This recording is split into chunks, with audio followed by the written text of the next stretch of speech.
Hi, Miss Rogers here, and I am here to give you another extract from a key practitioner text.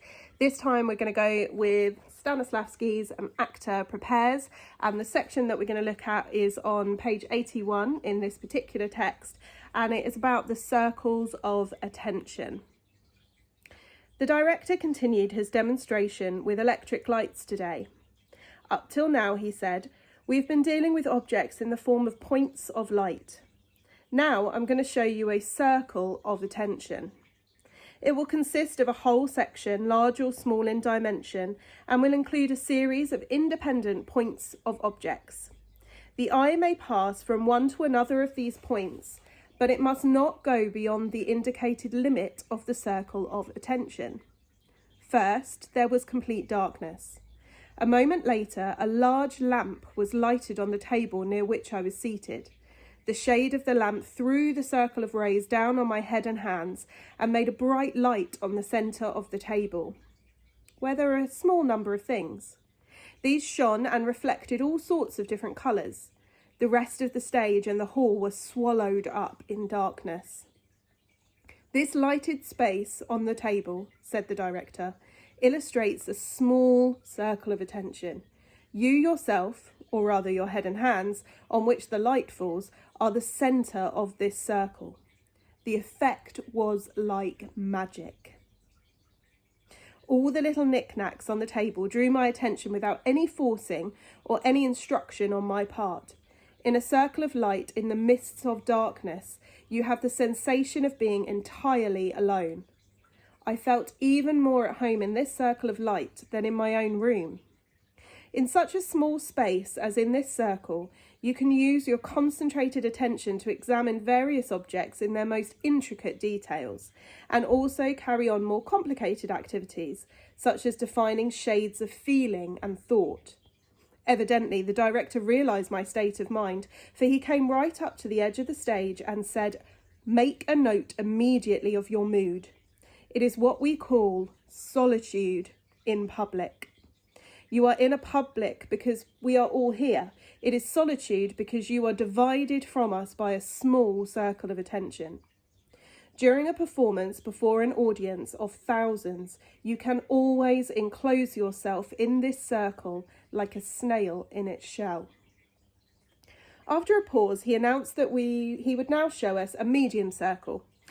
Everything became dark. The spotlight then illuminated a fairly large area with a group of several pieces of furniture, a table, some chairs with students sitting on them, one corner of the piano, the fireplace with a big armchair in front of it.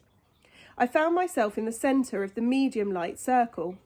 Of course, we could not take everything in at once, but had to examine the area bit by bit, object by object, each thing within the circle making an independent point. The greatest drawback was that the larger area of lighting produced reflected half-tones that fell on things beyond the circle, so that the wall of darkness did not seem impenetrable. "Now you have the large circle," he went on. The whole living room was flooded with light. The other rooms were dark, but soon lamps were turned on in them also, and the director pointed out, "This is the very largest circle. Its dimensions depend on the length of your eyesight. Here in this room, I have extended the circle as far as possible, but if we were standing on the seashore or on a plain, the circle would be limited only by the horizon. On the stage, such distant perspectives are furnished by the painting on the backdrop.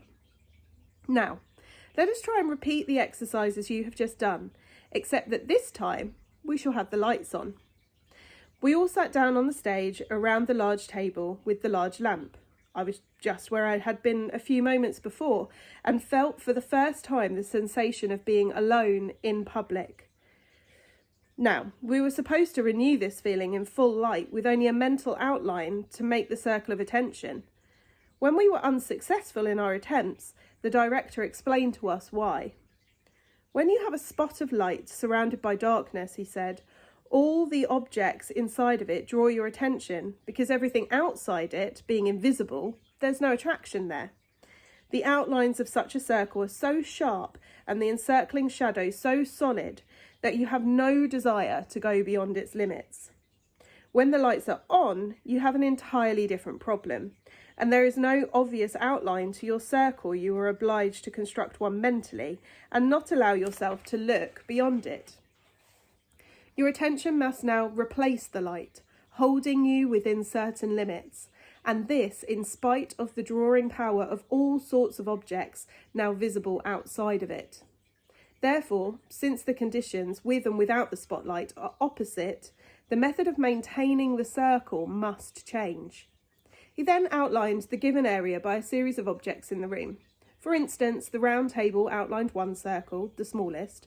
In another part of the stage, a rug, somewhat larger than the table on it, made a medium circle, and the largest rug in the room defined a large circle. "Now let us take the whole apartment, the largest circle," said the director.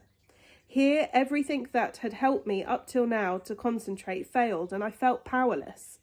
To encourage us, he said, "Time and patience will teach you how to use the method I suggested to you. Don't forget it, and meantime I will show you another technical device which will help you direct your attention. As the circle grows larger, the area of your attention must stretch. This area, however, can continue to grow only up until the point where you can still hold it, all within the limits of your attention, inside an imaginary line. As soon as your border begins to waver, you must withdraw it quickly to a smaller circle which can be contained by your visual attention. At this point, you'll often get into trouble. Your attention will slip and become dissipated in space. You must collect it again and redirect it as soon as possible to one singular point or object, such as, for instance, that lamp. It will not seem as bright as it did when there was darkness all around it. Nevertheless, it will still have the power to hold your attention. When you've established that point, surround it with a small circle with the lamp at its centre. Then enlarge it to a medium circle, which will include several smaller ones. These will not be reinforced by a central point. If you must have such a point, choose a new object and surround it with another small circle. Apply the same method to a medium circle. But each time, the area of our attention was stretched to a certain point, we lost control of it. As each experiment failed, the director made new attempts. After a time, he went on to another phase of the same idea. "Have you noticed," he said, "that up till now you have always been in the centre of the circle? Yet you may sometimes find yourself outside. For example, everything became dark. Then a ceiling light in the next room was lighted, throwing a spot on the white tablecloth and the dishes. Now you are beyond the limits of the small circle of your attention. Your role is a passive one of observation. As the circle of light is extended and the illuminated area in the dining room grows, your circle also becomes larger and larger, and the area of your observation increases in the same ratio. Also, you can use the same method of choosing points of attention in these circles that lie beyond you."